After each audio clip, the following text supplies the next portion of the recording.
예, 김치전략센터 3부를 시작합니다.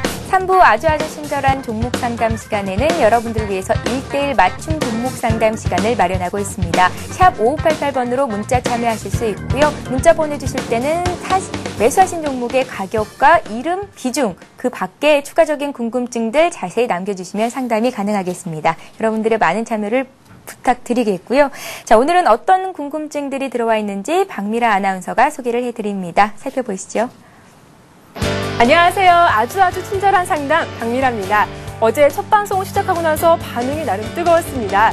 방송을 보신 분들 중에서 진짜 성공한 거 맞아? 이렇게 저의 진실성을 의심해 보시는 분들도 계셨는데요. 이 자리를 빌려서 다시 한번 말씀드리겠습니다. 저 선물 다녀온 거 맞습니다.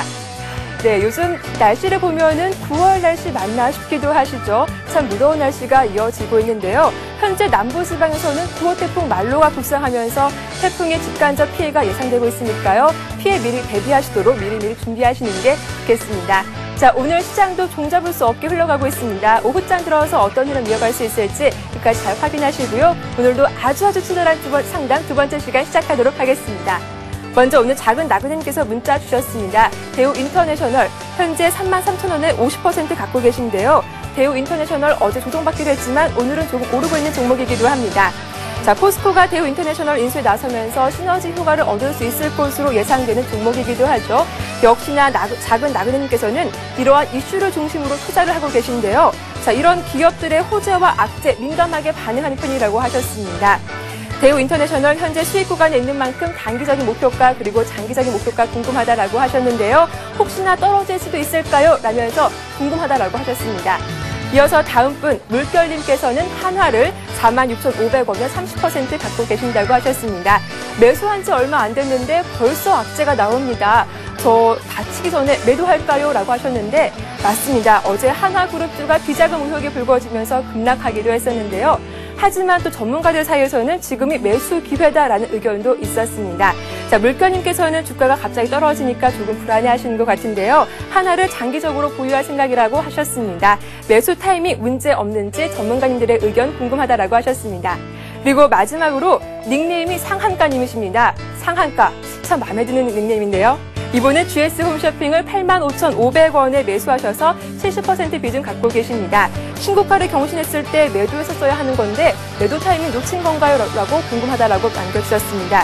지금이라도 차익 실현을 해야 하는 건지 고민이라고 하시는데요. 또 비중이 70%만큼 비중은 또 문제 없는지 궁금하다라고 문자 주셨습니다. 보유한 지 한 달 정도 됐는데 다른 종목으로 갈아탈까요? 라면서 GS 홈쇼핑 앞으로 어떻게 될까요? 도와주세요 라고 하셨습니다. 이외에도 2507님께서 동부세철을 1250원에 35% 갖고 계신다고 하셨고요. 또 6966님 고려 아연 내리는데 매도할까요? 라면서 매수가는 없고 이렇게만 보내주셨습니다. 좀 더 자세한 내용은 심기원 전문가님께서 해결해드리겠습니다. 예, 박미라 아나운서와 함께 시청자 여러분들이 궁금하신 종목들 정리를 해봤습니다. 자, 코스피가 뚜렷한 방향을 잡지 못하고 있습니다. 1790선을 두고 등락을 거듭하는 모습인데요. 현재는 또 하락 반전한 상태입니다. 어제보다 3포인트 정도 내려와 있고요. 장중에 사던 기관이 매도 우위로 돌아섰고 기관에 더불어서 개인이 팔고 있고 외국인들이 사주고 있습니다. 이번 주 선물옵션 동시 만기 그리고 금통위의 금리 결정을 앞두고 투자 심리는 다소 위축되고 또 관망하는 모습을 보이고 있는데요. 시장 흐름과 맞물려서 오늘 관심 종목으로 들어온 종목들을 또 전문가께서는 어떻게 분석을 하고 계신지 아주 친절한 종목 상담 시간을 시작해 보도록 하겠습니다. 자, 오늘의 전문가를 소개를 해드리겠습니다. 밸류25의 심기원 연구원님 나오셨습니다. 이분 역시 오늘 처음 인사를 드리네요. 안녕하세요. 네, 안녕하십니까. 예. 자, 먼저 들어온 종목들부터 보겠습니다. 작은 나그네님께서 대우 인터내셔널을 문의를 하셨습니다. 좀 전에 이제 친절한 상담을 들어봤는데요. 33,000원에 50% 정도 갖고 계시다고 하고요.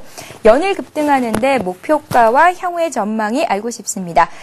신중한 투자가 유형이다라는 말씀을 덧붙여 주셨습니다. 신중한 투자를 하시는 분이 대우 인터내셔널 잘 잡으신 건지 궁금한데요. 일단은 포스코와의 M&A 이슈로 주가가 많이 오른 상태거든요. 예, 맞습니다. 예. 최근에 이 대우 인터내셔널의 그 급등 이유는 역시 이제 포스코에 인수했다는 기대감으로 상승이 된 겁니다. 예. 사실 포스코라 하면은 뭐 우리나라 철강 업체 부동의 1위이자 또 세계적인 기업으로서 그 이제 명성을 널리 알리고 있는데, 이러한 기업과의 인수를 통해 갖고 이 대우 인터내셔널 자체가 조금 더 이제 기업 향상에 이바지할 수 있도록 될 거라는 전망이 우세하기 때문에 이러한 기대감이 됐고요. 지금 대우 인터내셔널 같은 경우에는 해외 부분의 자금 조달 리스크가 있었습니다. 이러한 부분이 상당 부분 해소될 점은 상당히 긍정적으로 보고 있고, 이러한 기대감은 역시 주가가 연일 급등을 보이다가 어제 이제 소폭 하락하는 모습을 보이다가 오늘 다시 한번 상승하는 모습을 보이고 있습니다. 아직까지는 이 포스코라는 기업과 인수에 대한 그런 영향은 아직까지 좀 유효하고 계속해서 투자 시점이라고 보고 있습니다. 왜냐하면 이제 국내 최고의 업체이기 때문에 아까도 말씀드렸듯이 그런 시너지 효과는 오래 갈 것이라고 전망이 되지만은, 한 가지 불안한 점은 지금 비중이 지금 50%라고 말씀을 해주셨는데, 이 비중이 좀 마음에 걸립니다. 아무리 뭐 좋은 종목이라고 해도 비중 포트폴리오가 잘 되지 않는다면은 현명한 투자가 될 수 없기 때문에, 닉네임 또한 이 신중한 투자라고 말씀해 주셨기 때문에 예. 어느 정도 비중 축소는 좀 필요하다고 지금 보고 있습니다. 예, 일단은 수익을 꽤 많이 보고 계신데요. 비중이 많으시죠? 비중을 조금 줄이고 남은 물량으로 신고가 종목이니만큼 조금 더 길게 들고 가시면 또 더 큰 수익을 올릴 수 있겠다라는 말씀 들어봤습니다. 자, 다음 종목 보겠습니다. 이번에는 한화가 들어와 있는데요. 46,500원에 30% 갖고 계시다고요. 물결님께서 보내셨습니다. 매수한 지 얼마 되지 않아서 악재가 나왔습니다. 매도로 대응을 해야 되는 걸까요? 하셨네요. 어떻게 보세요?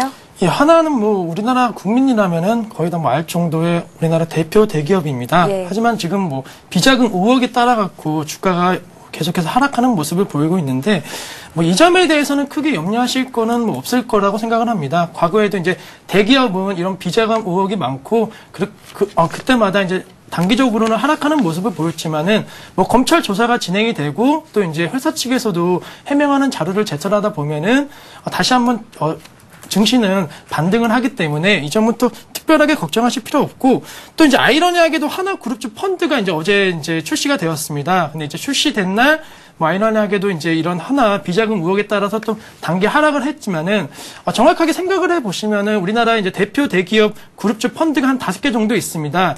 이제 하나도 이제 그 중에 하나가 될 것인데요. 기업 자체가 좋지 못하고 펀더멘탈적으로 약하다면은 우리나라 펀드 매니저들과 애널리스트들이 이 분석을 했을 때 재무 건전성이라는 게 만약 악화가 우려가 된다면은 절대 펀드를 출시하지 않을 겁니다. 그렇기 때문에 이러한 어떠한 펀드가 나왔다는 것만으로도 이 화나라는 기업에 대해서는 어느 정도 인정을 할 수 있을 거고, 화나는 종목은 이제 차트를 보면서 간단하게 설명해 드리겠습니다. 차트를 보시면 아시겠지만은 뭐 상승 추세는 계속적으로 이어진다는 거는 확연하게 눈에 보이실 겁니다. 근데 이제 지금 시청자분께서 매수를 하고 바로 이제 하락을 하니까 좀 당황하는 모습을 보이실 수는 있겠지만은 이런 차트상으로도 계속적으로 상승 추세이기 때문에 걱정하지 마시고요. 지금 닉네임이 장기 투자자라고 하셨는데, 하나라는 이 기업의 펀더멘탈을 믿으시고 쭉 마음 편하게 갖고 가신다면은 충분히 수익 구간이 나타날 수 있다고 생각을 합니다. 지금 매수가가 46,500원, 좀 어떻게 보면 지금 어떻게 보면은 지금 손절 구간이지만은 뭐 그렇게 손절하실 필요는 전혀 없으신 거고, 이런 악재가 해소된다면은 계속해서 전고점 돌파 이후에 계속해서 주가는 상승할 수 있기 때문에 최소 목표가 5만 원 이상은 충분히 갈 수 있다고 생각하기 때문에 홀딩 전략 말씀드리고 싶습니다. 예, 한화의 추세는 꺾이지 않았다. 매수한 가격 대비해서 주가가 내려와 있기는 하지만 손절할 필요는 없겠다라는 말씀 들어봤습니다. 자, 이번에는 GS 홈쇼핑 보겠습니다. 상한가님께서 보내주신 종목이죠. 매수하신 가격이 85,500원 70%입니다. 일단 수익은 보고 계시지만 비중이 커서 걱정이 되신다고요. 하락하는데 매도 차익 실현을 해야 되는 건지를 여쭤봐 주셨습니다. 네, 연구원님. 예. 최근에 현대홈쇼핑 그 일반 청약 공모가 있었잖아요. 예, 맞습니다. 경쟁률이 143대 1이었던가 예. 굉장히 많은 사람들이 관심을 모았다고 하더라고요. 예. GS홈쇼핑과 현대홈쇼핑과의 대결도 또 이제 지켜봐야 할 듯 싶은데, 예. GS홈쇼핑 향후 흐름은 어떻게 보면 좋을까요? 사실 GS 홈쇼핑은 뭐 CJ 홈쇼핑과 더불어서 우리나라 1, 2위를 다투는 업체입니다. 근데 예. 최근에 이제 현대 홈쇼핑이 중국 시장 진출과 그다음에 이제 계속해서 실적 개선이 힘입어서 어떻게 보면 1, 2위를 좀 이렇게 다투는 시장에서 이제 좀 치고 올라오는 경향이 있습니다. 하지만 이제 GS 홈쇼핑 같은 경우에를 살펴본다면은, 최근에 홈쇼핑 주들이 강세를 본 이유는 뭐, 우리나라 뿐만이 아니고 중국 시장 진출에 따라 갖고 지금 계속해서 상승을 하였는데 소비 심리 개선 이렇게 얘기하던데요. 예, 그 중국 시장에 지금 진출했는데 GS 홈쇼핑 같은 경우에는 지금 중국 방송이 지금 안 하고 있는 상황입니다. 네. 하지만 뭐 CJ라든가 그다음에 지금 현대 홈쇼핑 같은 경우 계속해서 하고 있기 때문에 이러한 실적 불안감이 지금 GS 홈쇼핑에 좀 내재가 돼 있는 거고요. 또 최근에 홈쇼핑을 이용하시는 분들은 아시겠지만은 뭐 추석을 앞두고 뭐 설 음식이라든가 이런 음식에 대한 안정성이 지금 계속해서 문제가 되고 있습니다. 뭐 여러 가지 수산물이라는 게 이런 게 지금 먹을거리가 제대로 안 된다. 정확하게 나오지 않기 때문에 그런 문제점이 있고 또 보험업계도 이 홈쇼핑에서 가입한 보험과 실제 약관은 다르다는 인식이 많기 때문에 이 홈쇼핑 자체에 대해서 이 투자자들이 좀 안 좋게 보고 있는 경향이 있습니다. 그만큼 신뢰성 문제이기 때문에 그러한 문제점이 좀 있고요. 차트를 보면서 말씀드리겠습니다. GS 홈쇼핑은 뭐 차트상으로도 계속해서 상승을 하고 있는 추세이긴 하지만은 최근 들어서 이제 급락을 하는 모습입니다. 근데 오늘장 같은 경우에는 이런 급락에 따라 갖고 어느 정도 반발 매수사가 좀 들어오긴 하지만은 뭐 강하게는 들어오지는 못하고 있는 상황입니다. 그렇기 때문에 아까도 말씀드린 홈쇼핑 지금 중국 시장에서 가장 이슈가 되고 있는 게 이 홈쇼핑인데 여기에 지금 중단이 되었다는 거는 어느 정도 앞으로 향후 실적에 대한 불안감이 있을 경우가 확률이 있고 또한 다른 홈쇼핑 업체들과의 경쟁에서도 밀릴 수 있는 상황이고 또 이제 현대 홈쇼핑이 상장을 하게 되면은 아무래도 홈쇼핑 주가는 그 매력도는 여러 군데로 분산되기 때문에 예. 그 점에 대해서는 좀 부정적으로 보고 있습니다. 그리고 또한 지금 거의 비중이 70% 정도 갖고 계신데 뭐 아무래도 이제 뭐 추석 연휴라든가 이런 기대감에 좀 매수를 하신 것 같으신데 아무래도 70%라는 비중은 상당히 높은 비중이기 때문에 뭐 기업의 펀더멘털 측면을 떠나서 비중 축소를 좀 하셔야 될 것 같고요. 왜 비중 축소가 중요하냐면은 아무리 좋은 기업이라고 해도 이 비중 축소나 비중과 금액이 자기 마음대로 컨트롤이 안 된다면은 현명한 투자, 그리고 제대로 된 투자가 될 수가 없고 그러한 투자가 되지 못한다면은 당연히 수익률도 좋지 못할 수 있기 때문에 이 점 유의하시면서 투자를 하셔야 됐고요. 지금은 뭐 당장 손절을 하시라는 게 아니시고 어느 정도 지금 반등이 나올 수 있는 상황입니다. 그래서 반등이 나오시면은 한 30% 정도 매도를 하셔갖고 현금 확보를 하신 후에 추후에 중국 시장이라든가 이 홈쇼핑 추석 연휴에 어떻게 움직이는지에 따라갖고 다시 한번 물량 정리를 하시는 게 좋을 듯 싶습니다. 예, GS 홈쇼핑 매수하신 가격보다는 수익권에 있지만 최근에 급등한 데 비해서는 주가가 조금 내려와 있거든요. 다시 한번 반등을 시도했을 때 일부 차익 실현하시고 나머지 분량만 들고 가보는 게 맞겠다라는 진단이셨습니다. 자, 다음 종목 이어보겠습니다. 동부제철이 들어와 있습니다. 동부제철은 2507님께서 보내셨고요. 매수한 가격이 1,250원, 비중이 35% 갖고 계십니다. 일단 조금 손실을 보고 계시거든요. 철강주의 전망, 손절가 알려주세요 하셨습니다. 오늘 철강주가 일제히 오르니까 이 종목 역시 가더라고요. 네, 맞습니다. 지금 철강주 같은 경우에는 잘 아시다시피 가장 민감한 경기주입니다. 예. 그 때문에 경기가 어떻게 움직이냐에 따라 갖고 이 철강주가 가느냐 못 가느냐 그 기로에 서 있습니다. 최근에 철강주가 좀 지지부진한 모습을 보이고 있는데 이것은 뭐 미국 시장이라든가 해외 증시가 좀 불안한 모습을 보이고 있었기 때문에 지지부진한 모습을 보였고 저번 주 같은 경우에 미국 시장에서 어느 정도 경기 지표가 개선되는 모습을 보였습니다. 물론 뭐 월요일장 어제장은 미국장이 휴장이었지만은 그 상승 기조가 이제 오늘 장까지 이어지고 있기 때문에 경기 회복에 대한 기대감이 커지고 있는 상황입니다. 그렇기 때문에 이 철강주들 경기 회복에 따라서 지금 움직이고 있는데 동부제철 같은 경우 이제 투자 포인트가 한 두 가지로 이제 나눌 수 있습니다. 예. 먼저 첫 번째는 이제 자산가치주로서의 동부제철입니다.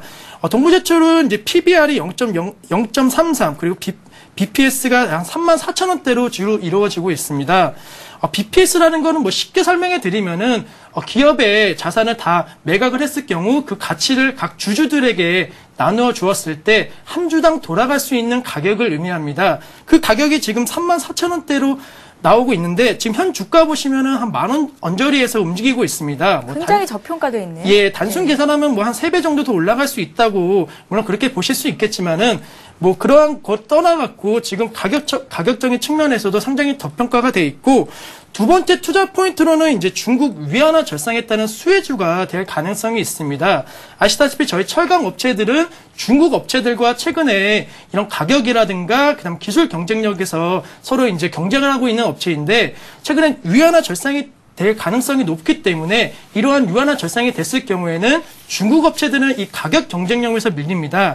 사실 아직까지 제품 경쟁력에서는 중국보다 우리나라가 한 수 위이기 때문에 이런 중국 위안화 절상이 이루어진다면은 가격 경쟁력과 그다음에 제품 경쟁력 이 두 가지를 우리나라가 더욱더 위에 있을 수 있기 때문에 조금 더 효과적으로 효과적으로 상승할 수 있을 거고요. 차트를 보시면서 설명해 드리겠습니다. 차트상으로도 지금 경기 둔화에 대한 우려감이 나타났을 때 계속해서 하락하는 모습을 보이다가 최근에 경기 회복에 대한 기대감이 커지면서 계속해서 조금씩 올라오고 있는 모습입니다. 계속해서 박스권을 이루다가 이 경기 둔화가 한 2, 3주 전에 좀 급속도로 투자 심리가 냉각이 되면서 좀 박스권 하단을 지금 내려와 있지만은 조만간에 다시 한번 박스권 상단까지 올라갈 수 있는 여력은 충분히 있을 거라고 생각을 하고 하지만은 박스권 상단까지 올라갔지만은 이 정고점 부분에 대해서도 좀 매물대가 있을 것이라고 예상이 됩니다. 그렇기 때문에 정고점 부분까지 어느 정도 홀딩을 하시다가 정고점 부분에서 한 50% 정도 비중을 줄이시고 정고점 돌파 여부를 확인하신 이후에 다시 한번 투자 판단하시는 게 좋을 듯 싶습니다. 예. 자, 동부제철 봤고요. 자, 이번에는 고려아연을 보겠습니다. 금값 상승에 따른 호재 기대감 반영이 되고 있습니다. 고려아연을 6966님께서 사셨고요. 가격이 없으시네요. 매수한 가격은 없으시고 내리는데 매도를 해야 되는 겁니까? 라고 여쭤봐 주셨습니다. 일단은 매수하신 가격 대비해서는 그렇게 큰 손실이 있을 것 같지는 않은데요. 어떻게 보시나요? 예, 고려아연이라는 업체는 이제 비철금속 업체입니다. 네. 하지만은 가장 이슈가 되는 것이 역시 금 가격에 따라 갖고 움직이는 업체입니다. 최근에 금 가격은 계속해서 오르고 있는 모습을 보이고 있기 때문에 고려아연 주가 또한 계속해서 상승하고 있는 모습입니다. 이 금이라는 것도 앞에 설명드렸던 철강과 같이 이 경기에 따라 갖고 달라질 수 있는데 네. 이거는 반대로 가는 경우가 있습니다. 경기가 좋아지면은 이제 금 가격이 내려가고 경기가 나빠진다면은 금 가격이 상승하는 경향이 있는데. 연구원님 질문이 있습니다. 예. 경기는 호전되고 있잖아요. 예. 근데 왜 금값은 계속 오를까요? 그거는 아직까지 미국 경제가 아직까지 불확실성이 있고 그다음에 아직까지는 안전자산 선호도가 상당히 높은 수준입니다. 네. 그렇기 때문에 이 안전자산 선호도가 높기 때문에 금 가격이 오르는 건데 대표적인 안전자산으로는 이제 달러가 있었습니다. 근데 이제 달러는 미국 경제에 본질적으로 이제 좀 위험이 있다는 생각 때문에 투자자들이 회피를 하고 있기 때문에 달러 대신 요즘엔 또 엔화가 잘 가고 있는 상황이기 때문에 지금 현재로서 대표적인 안전자산은 엔과 그다음에 이제 금입니다. 하지만은 이 금은 아시다시피 전통적인 안전자산이기 때문에 투자자들의 수요가 꾸준하게 이루어지고 있고 아직 정확하게 경기 지표가 경기 회복에 대한 턴 어라운드 시점이 아니기 때문에 계속해서 금 가격은 상승할 수 있는 여력은 충분하다고 볼 수 있습니다. 예. 예. 고려한 차트상으로 보시겠습니다. 차트상으로 보셔도 계속해서 급등하는 연출이 되는 건데 지금 투자자분께서는 언제 매수하셨는지 모르겠지만은 좀 꼭대기에서 고점에서 사셨다고 가정을 하고 어떻게 예. 대응해 보면 좋을지 말씀 부탁드릴게요. 예, 지금 꼭대기에서 사셨다고 하시지만은 이 추세적으로는 굉장히 좋습니다. 예. 물론 사시기 전에 계속해서 연일 급등을 했기 때문에 차익 매물이 나왔기 때문에 좀 불안한 모습을 보이시지 있겠지만은 아직까지 미국 경제가 정확하게 회복세를 보이고 있지 않습니다. 저저번 주까지는 상당히 불안한 모습을 보이고 있다가 저번 주는 어느 정도 개선되는 모습을 보였지만은 그거를 경기 회복의 신호로 볼 수 없고 단지 경기 악화가 조금 더 이제 완화된 정도로 볼 수 있기 때문에 이번 주 다음 주 발표되는 미국 경제 지표를 보고 또 우리나라에서도 여러 가지 이슈를 점검해 본 다음에 그때 다시 한번 생각을 해 보셔야겠지만은 아직까지는 계속해서 상승 추세이고 계속해서 사상 최고가를 경신할 수 있는 여력이 있기 때문에 계속해서 홀딩 전략 말씀드리고 싶습니다. 예. 자, 이렇게 해서 1대1 맞춤 종목 상담 시간이죠. 아주 친절한 종목 상담 시간은 여기서 마치겠습니다. 자, 오늘도 많은 분들께서 샵 5588번으로 종목 상담 신청을 해주셨는데요. 다 못해드린 종목은 내일 증시전략센터 1부와 2부, 3부 시간에 나눠서 상담해 드리도록 할 테니까요. 내일도 증시전략센터와 함께해 주시기 바랍니다. 자, 오늘 밸류25의 심기원 연구원님과 함께했습니다. 오늘 돈 말씀 고맙습니다. 감사합니다.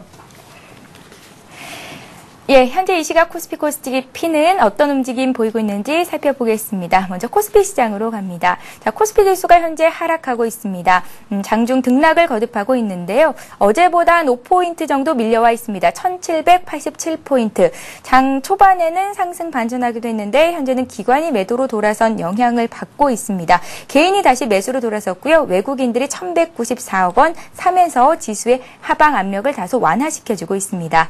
자, 코스닥 시장으로 가봅니다. 코스닥 지수도 5거래일 만에 하락 반전한 상태입니다. 어제보다 1.7포인트 정도 밀려 있고요. 480선 지지에 주력하고 있는 모습입니다. 코스닥 시장에서도 개인과 외국인들이 주식을 사 담고 있습니다. 이어서 이 시각 주요 뉴스를 전해드립니다.